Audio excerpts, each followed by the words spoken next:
The vast observation deck of the Galactic Harmony Council's flagship hummed with energy as countless alien beings moved about their duties. Chief Observer Quan stood motionless, his four eyes fixed intently on the shimmering hologram before him. The projection showed a beautiful blue planet, wrapped in swirling white clouds and spinning slowly in the darkness of space. "Another primitive world," muttered one of the senior council members passing by, barely glancing at the display. But Quan wasn't so sure. There was something about this planet, something that made his inner sensing organs twitch with curiosity. His assistant Jin rushed forward, almost dropping the data tablet in his excitement. "Chief Quan, I've compiled the initial reports on the species calling themselves humans." Jin's outer membrane flickered with a pale green color of enthusiasm, a trait common to his species. Quan took the tablet, his long fingers sliding across the surface as he absorbed the information. The humans had only recently achieved spaceflight, and their technology was centuries behind the galactic standard. They still relied on fossil fuels, had no unified planetary government, and spent much of their resources on internal conflicts. "How disappointing," Quan sighed, his skin shifting to a dull gray of disappointment. "Director Park will want to see this immediately." He started walking toward the upper chambers, where the most senior officials of the council worked. Director Park was considered ancient even by the long-lived standards of their species. His experience spanning over 7 centuries made him one of the most respected voices in the council. When Quan entered his chamber, Park was studying star charts from the outer rim. "Ah, the report on the New World." Park's voice rumbled like distant thunder. "Let me guess. Another Category D civilization." His skin rippled with amusement, showing he'd already made up his mind. "Yes, Director. They call their world Earth." Quan presented the data, watching as Park's expression grew increasingly dismissive. "Their technological development is far behind acceptable standards for contact." Park didn't even finish reading the report before stamping it with his personal mark, officially classifying Earth as Category D, developing worlds. "File it away with the others, Quan. Perhaps we'll check on them again in a few centuries." But fate had other plans. Young researcher Han, fresh from completing his studies at the prestigious Academy of Sinological Studies, happened to be working late that night in the data archives. As he sorted through the day's new files, the Earth report caught his attention. Unlike his superiors, Han spent hours poring over every detail. He noticed things the others had missed: the incredible speed of human technological advancement, their remarkable adaptability, and their unique ability to learn from failure. Most fascinating was their capacity for abstract thinking and creative problem-solving, which far exceeded their current technological level. "This can't be right," Han muttered to himself, his skin flashing with excited patterns. "They're not just another primitive species." He began compiling his own report, working through the night cycle. The next morning, Han did something that shocked his colleagues. He submitted a formal request to conduct a closer study of human behavior. Such requests for Category D worlds were almost unheard of, and several senior researchers warned him about damaging his career. "You're making a mistake," his mentor told him. "Director Park has already made his decision. Don't embarrass yourself." But Han persisted. He gathered more data, presented compelling arguments about human potential, and even suggested that the Council's traditional evaluation methods might be flawed when it came to Earth. His request eventually reached Director Park's desk, causing quite a stir among the Council members. Many expected Park to reject it immediately and possibly even reprimand the young researcher for his presumption. To everyone's surprise, Park approved the request. However, those who knew the director well recognized the subtle patterns of amusement in his skin color. He wasn't approving the request because he believed in Han's theories. He was doing it to teach the young researcher a lesson about wasting council resources on primitive worlds.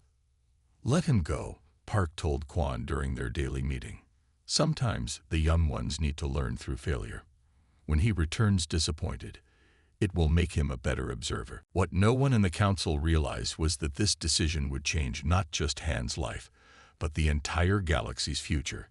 The young researcher's intuition about humans would prove to be more accurate than anyone could have imagined, and the Council's laughter would soon turn to amazement.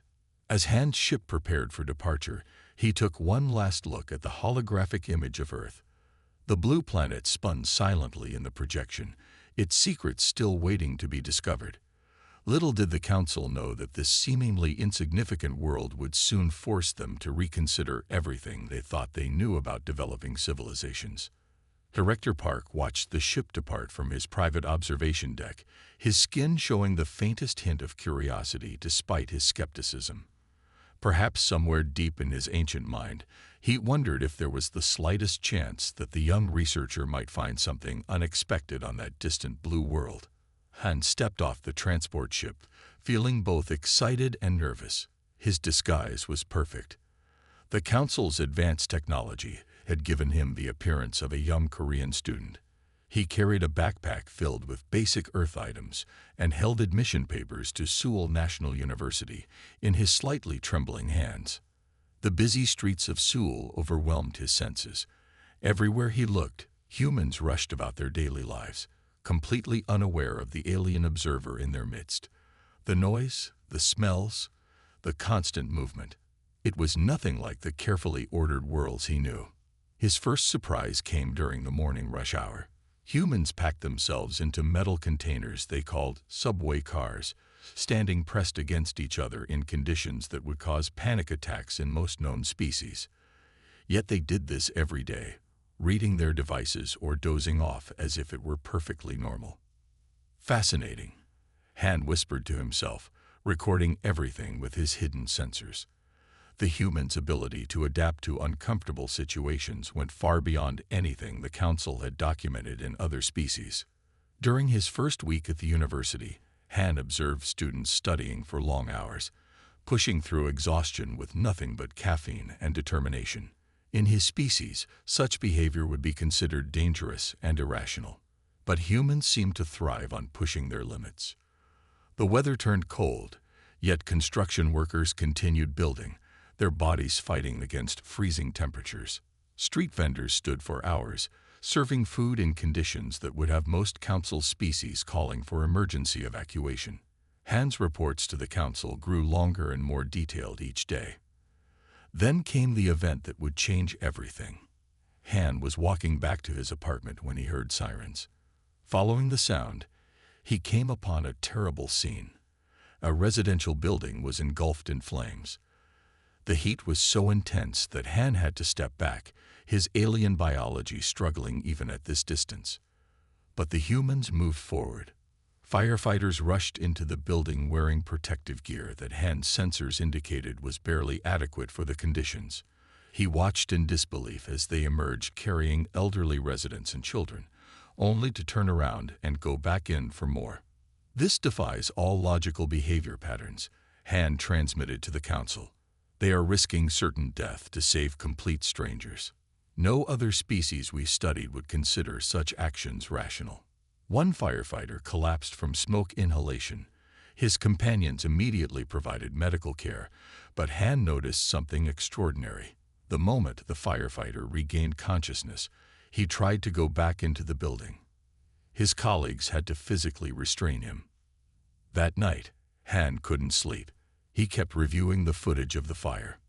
The Council had always judged species by their technology level, their space travel capabilities, their energy management, but they had never considered measuring the strength of their spirit.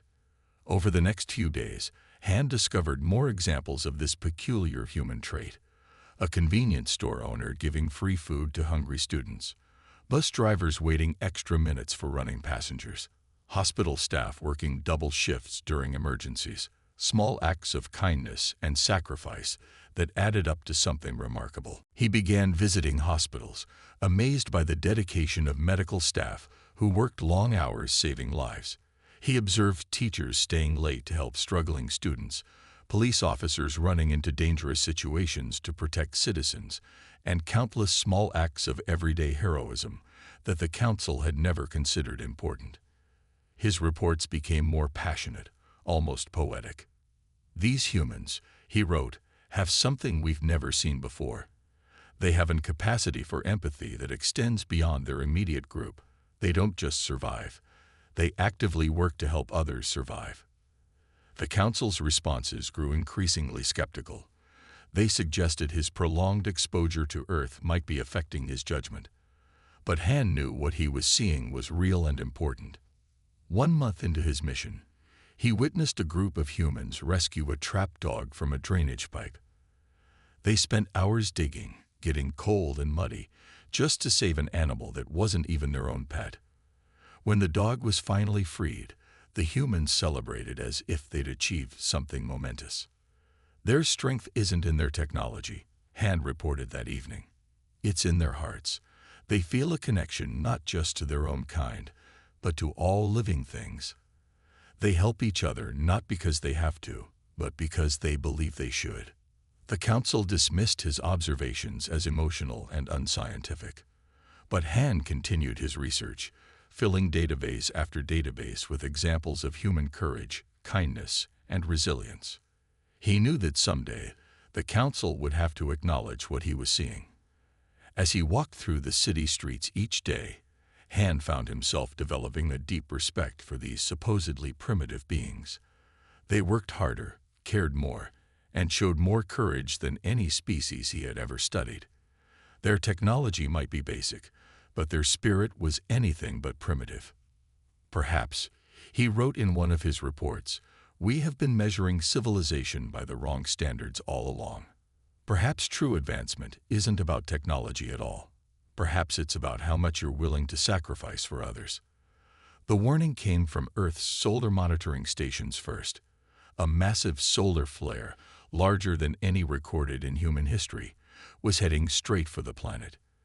In the Galactic Council's observation chamber, Director Park and Chief Quan watched with grim fascination.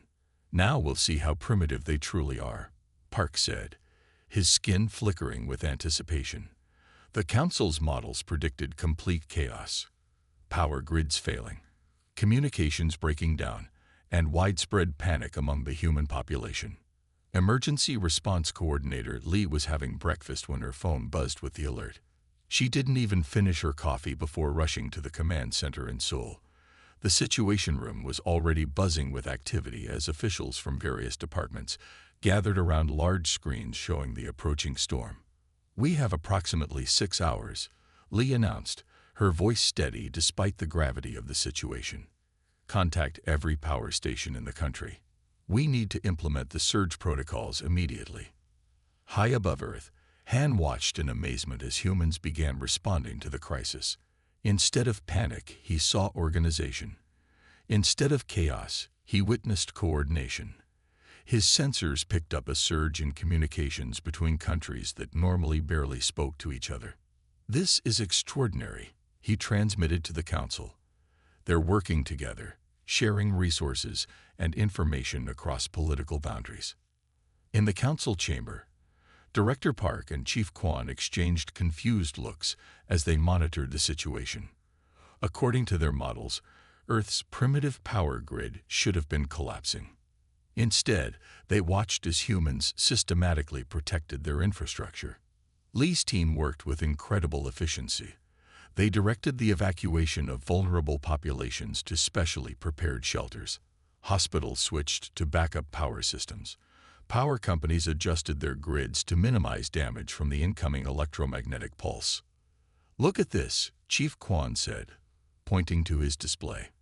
They're using their planet's magnetic field to their advantage. They've actually prepared for this kind of event. The solar storm hit Earth's atmosphere with tremendous force. The sky lit up with auroras visible even at the equator. Satellites detected massive electromagnetic disturbances. But on the ground, humanity fought back. In Seoul, Lee coordinated with international partners as backup systems engaged automatically. When power fluctuations threatened to overload the grid in one region, power was smoothly rerouted through alternate pathways. Hospitals continued operating without interruption. Emergency services remained fully functional. Impossible, Director Park muttered, watching as his predicted catastrophe failed to materialize. Their technology is too primitive for this level of resilience. But it wasn't just technology that impressed Han. He watched as neighbors helped neighbors. Communities opened their doors to strangers, and people remained calm in the face of potential disaster. The humans had something more valuable than advanced technology. They had preparation and determination. Their strength lies in their ability to adapt and cooperate, Han reported. They're not just surviving this crisis. They're proving they can handle challenges far beyond their technological level. As the hours passed, the Council's observation deck filled with more officials, all watching in disbelief as Earth weathered the storm. Countries shared resources and expertise. Scientists collaborated across borders. Emergency services worked tirelessly to protect vulnerable populations. Lee hadn't slept for over 24 hours, but she remained at her post, coordinating responses and making split-second decisions. When a power station in a remote area showed signs of failing, she immediately redirected resources to protect it. These humans, Chief Kwan said quietly to Director Park, they're far more capable than we assumed. Look at how they're protecting not just their technology, but their people. The storm lasted for 3 days. When it finally passed, Earth's systems remained largely intact.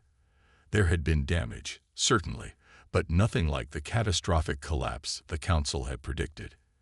Instead of chaos, they had witnessed resilience. Instead of failure, they had seen triumph. Han's final report on the crisis was unlike anything the Council had ever received. These humans, he wrote, don't just respond to crises, they prepare for them. They plan, they adapt, and most importantly, they work together. Their technology might be primitive, but their ability to unite and overcome challenges is anything but. In the aftermath, Lee finally allowed herself to rest. Her team had performed brilliantly, and Earth had proven itself far more resilient than anyone, except perhaps Han, had expected. The solar storm that should have devastated their civilization had instead revealed their strength. Director Park stood in his private chamber, watching Earth rotate slowly in the holographic display. For the first time in centuries, he felt something he hadn't expected, respect for a species he had dismissed as primitive. Perhaps, he thought, they had been wrong about humans all along. Captain Du stood on the bridge of his massive raiding vessel, a cruel smile playing across his features as he studied the blue planet before him.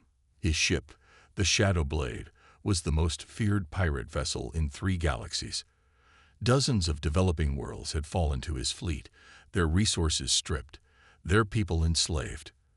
Earth looked like just another easy target. What a primitive world, he sneered, watching Earth's satellites slowly orbit the planet. They don't even have proper space defenses. His crew, hardened pirates who had participated in countless raids, laughed along with their captain. Down on Earth, Admiral Kim of the South Korean Navy was concluding a joint training exercise with Allied forces when the first alerts came in. Massive objects had appeared near the moon, moving at impossible speeds. Within minutes, military commands worldwide went to high alert. Multiple unknown vessels approaching Earth's atmosphere, reported the young radar operator, her voice steady despite the unprecedented situation. They're heading straight for the Pacific region. Admiral Kim didn't hesitate. Years of training kicked in as he activated emergency protocols. Contact all Allied forces in the region. This is not a drill. I repeat, this is not a drill. In orbit, Captain Du watched with amusement as Earth's military forces scrambled to respond. His ships began their descent, their advanced cloaking technology making them nearly invisible to Earth's primitive radar systems. Or so he thought. What Du didn't know was that Earth's militaries had been preparing for this possibility for decades. Deep beneath the Pacific Ocean, ultra-quiet submarines were already moving into position. Air forces across multiple nations scrambled their most advanced fighters, using tactics developed specifically for unknown aerial threats. Begin the attack, Du commanded, expecting another easy victory.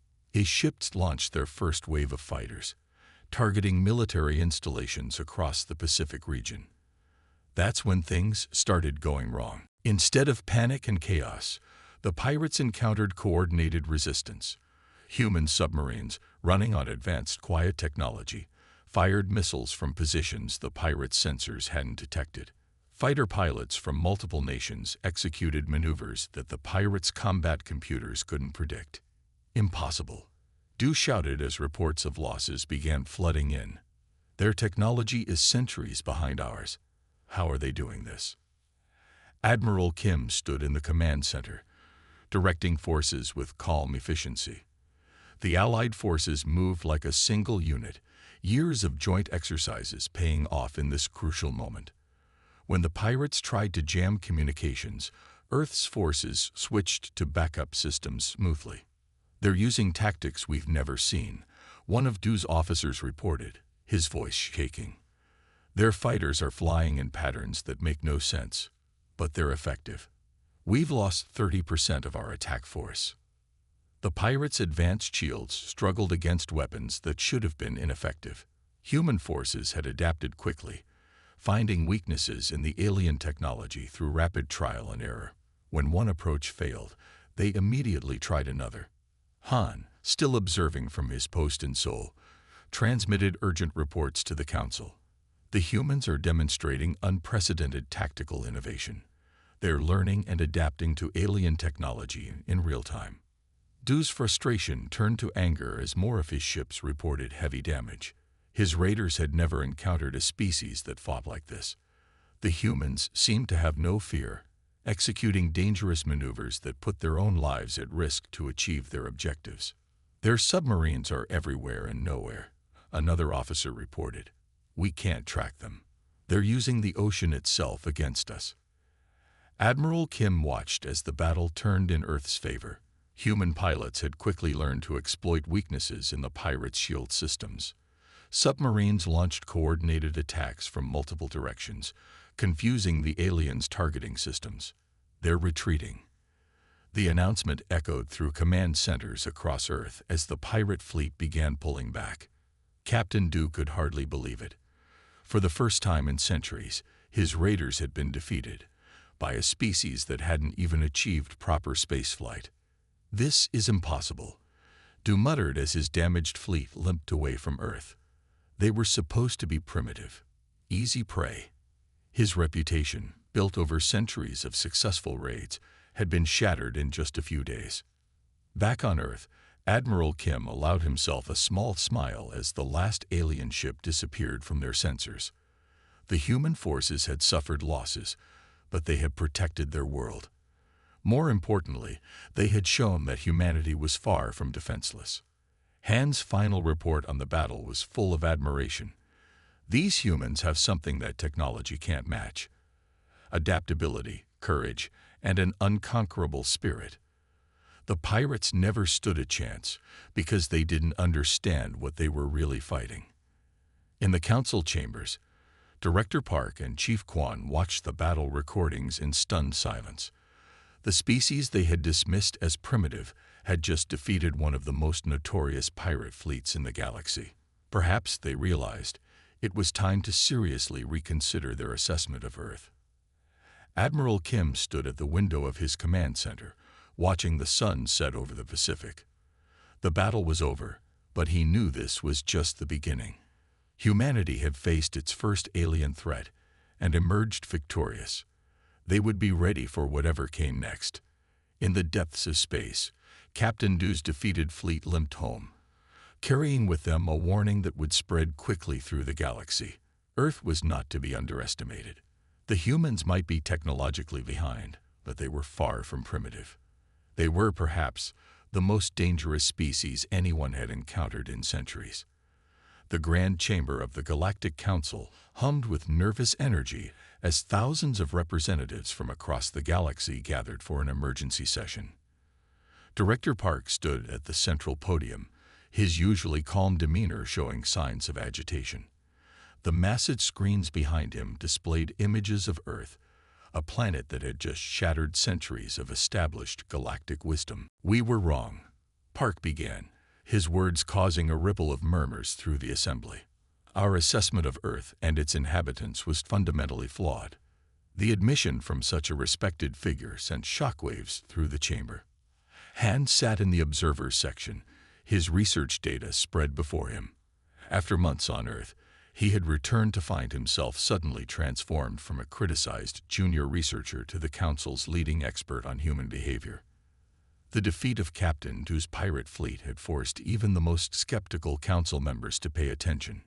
Senior Diplomat Yoon stepped forward, her elegant form commanding immediate attention. The humans have demonstrated capabilities that go beyond our traditional metrics of civilization advancement. They defeated the most notorious pirate fleet in the galaxy using technology centuries behind our own. How? Because we've been measuring the wrong things. The screens behind them began showing footage from Earth, the solar storm response, the battle with the pirates, and countless smaller moments that Han had recorded. Humans rescuing others from burning buildings, working together during natural disasters, adapting to impossible situations. Look at how they unite during crisis, Yoon continued, pointing to scenes of international cooperation. Yet they maintain their distinct cultures, their individual identities. They don't require uniformity to achieve harmony. They thrive on diversity. One council member stood up, their crystalline form shimmering with confusion. But their technology level remains primitive. Their space travel capabilities are barely beyond their own moon. How can we consider them advanced? Han stepped forward, finally given permission to address the full council. Technology is not the only measure of advancement, he said, his voice firm with conviction. Humans possess something far more valuable: adaptability, creativity, and an unbreakable spirit of cooperation in the face of adversity. The chambers filled with projected images of human achievements, their art, their music, their literature. Scenes of human kindness played alongside demonstrations of their incredible resilience. The council watched in fascination as humans repeatedly overcame challenges that should have destroyed them. They turned competitors into allies when faced with common threats, Director Park observed. Their nations can be arguing one day and fighting side by side the next. No other species we've encountered can shift alliances so quickly and effectively. Yoon moved to the center of the chamber, her voice rising with urgency. We cannot ignore Earth any longer. They've proven themselves worthy of not just contact, but of full diplomatic relations. Their potential is unprecedented. The debate raged for hours.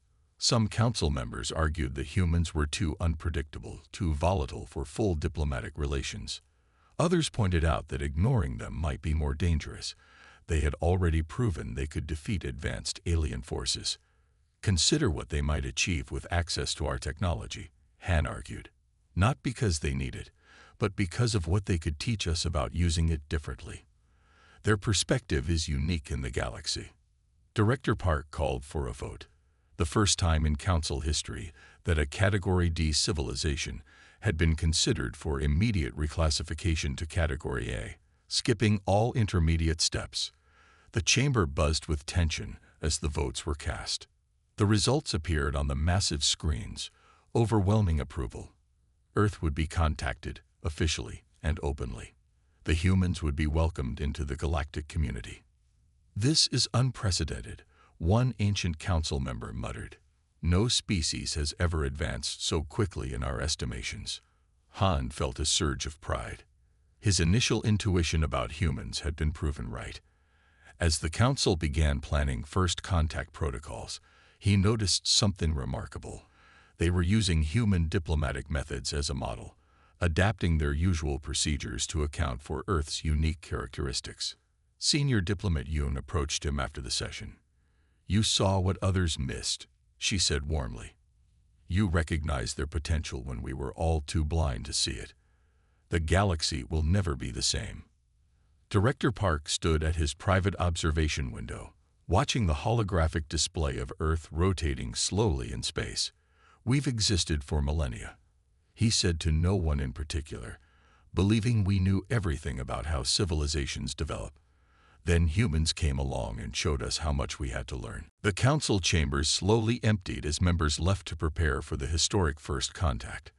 But the images of Earth continued playing on the screens, scenes of human triumph, human compassion, human ingenuity. They had earned their place among the stars, not through advanced technology, but through the strength of their spirit. Han watched the Earth display, remembering his time there. He knew that once humans joined the galactic community, everything would change.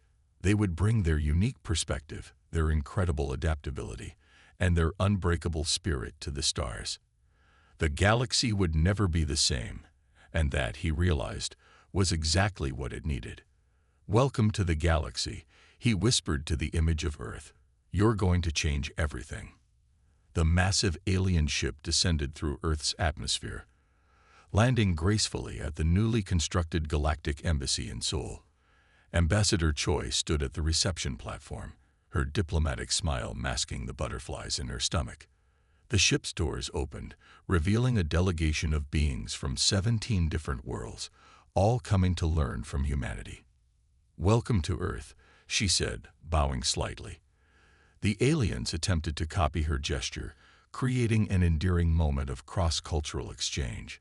Behind her, Professor Song watched with keen interest, his mind already racing with new possibilities. The integration of Earth into the galactic community had started slowly but quickly gained momentum. At first, other species had been skeptical about what humans could offer. Their technology was centuries behind, their space travel limited. But then humans started solving problems that had puzzled the galaxy for millennia. It began with Professor Song's breakthrough in faster-than-light travel. While alien scientists had approached the problem purely through mathematics and physics, Song had taken a different path. He had studied ancient Earth myths about rainbow bridges and dimensional doorways, combining these cultural concepts with quantum mechanics. The problem, he explained to a stunned audience of alien scientists, wasn't that we couldn't achieve faster-than-light travel. It was that we were trying to break through space when we should have been folding it. His theory, inspired by old tales of magical doorways, revolutionized space travel overnight. Ambassador Choi found herself increasingly busy as more alien species requested human assistance with their own challenges. A mining colony that had struggled with toxic gas suddenly found success using techniques adapted from Earth's deep-sea diving methods. A space station's life support crisis was solved using principles borrowed from tropical rainforest ecosystems. "Humans don't just think outside the box," one alien observer noted. "They question why there needs to be a box at all." The biggest surprise came when a group of human children visiting the Galactic Embassy solved a centuries-old puzzle that had frustrated the finest alien minds.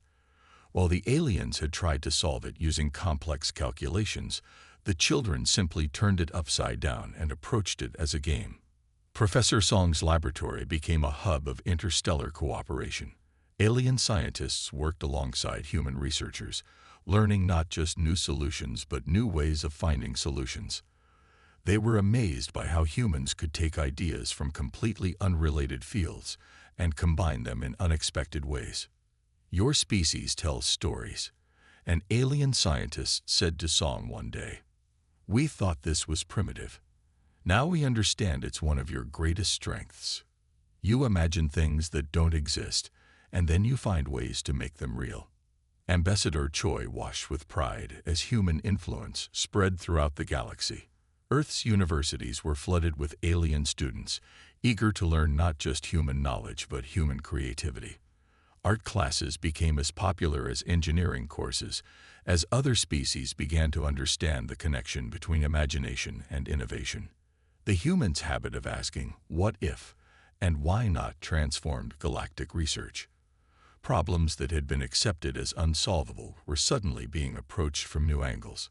Solutions emerged from unexpected places: a chef's cooking technique solving a spacecraft heating problem, a musician's understanding of rhythm helping to stabilize artificial gravity.